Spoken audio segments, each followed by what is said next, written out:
Parler d'argent est tabou en Afrique. Il est de coutume, dirait-on. Jamais un Africain ne se dira le compte exact de ses comptes. Pour briser cette règle, Journal du Monde vous propose le top 10 des présidents les plus riches d'Afrique qui donne une brève estimation de leur patrimoine financier. Étant donné les nombreux comptes d'euros dont ils sont propriétaires dans les pays étrangers, il est difficile aujourd'hui d'évaluer avec précision le montant de la fortune des dirigeants africains. Mais ce qui est indéniable, c'est le fait que nos illustres présidents africains ont amassé des millions de dollars, ce qui les classerait même parmi les dirigeants les plus riches du monde. Alors si vous êtes prêts, on commence.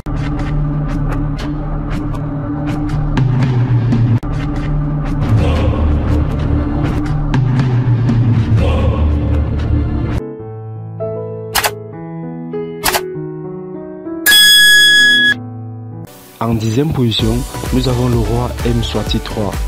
Âgé aujourd'hui de 49 ans, il est à sa 31e année de règne au Swaziland, suite au décès de son père en 1986. La fortune du roi Mswati III s'établirait autour de 100 millions de dollars. En 9e position, nous avons le président camerounais Paul Biya. Aux affaires depuis 34 ans, Paul Biya fait naturellement partie des plus grosses fortunes d'Afrique.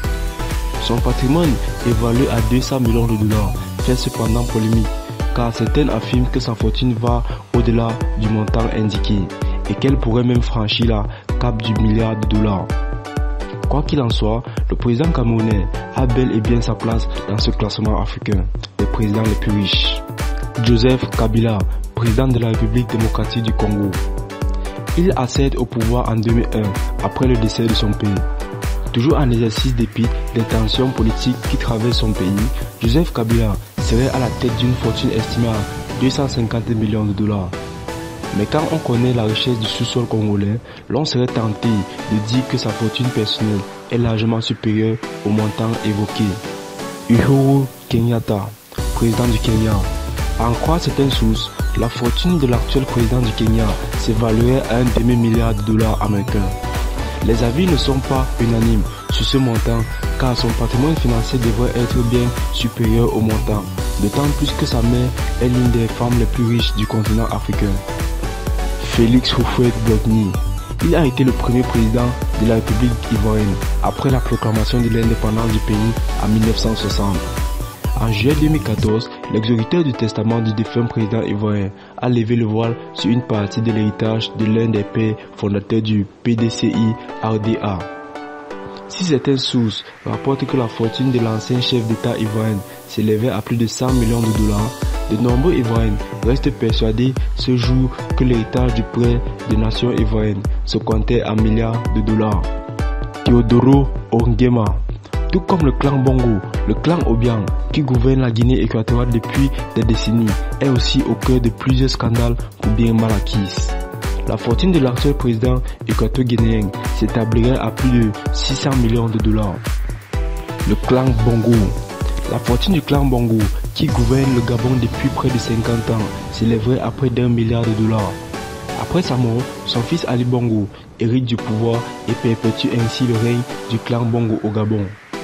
Depuis quelques années, le clan Bongo est dans les viseurs de la justice française pour des biens mal acquis. Si l'enquête n'a pas totalement révélé les montants de ces biens, selon un quotidien français, la fortune du clan Bongo, qui gouverne le Gabon depuis près de 50 ans, s'élèverait à près d'1 milliard de dollars. Abdoulaye Wade, l'ancien président du Sénégal, Maître Abdoulaye Wade, son fils Karim Wade est accusé d'enrichissement illicite par le gouvernement de Macky Sall et la justice sénégalaise. Fait état de 700 milliards de francs CFA, soit 1,1 milliard d'euros dans cette affaire.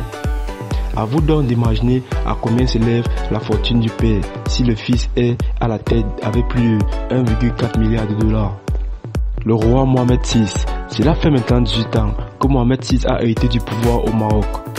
Le roi marocain vient en seconde position du top 10 des chefs d'État africains les plus riches du continent, avec un empire financier qui pèse 5,7 milliards de dollars. En plus des affaires présidentielles, le roi Mohamed VI fait partie des plus grands hommes d'affaires du continent noir. Pour rappel, le clan royal est l'un des actionnaires majoritaires de la société Almada, un holding d'investissement présent dans plusieurs secteurs d'activité. José Eduardo dos Santos, à la tête d'un pays considéré figurer parmi les plus grands producteurs de pétrole en Afrique. Le président angolais Eduardo dos Santos règne sur le classement des dirigeants africains les plus riches. Selon certaines sources, sa fortune personnelle s'élèverait à 31 milliards de dollars. Dans une interview, il n'a pas nié, préférant laisser planer le doute.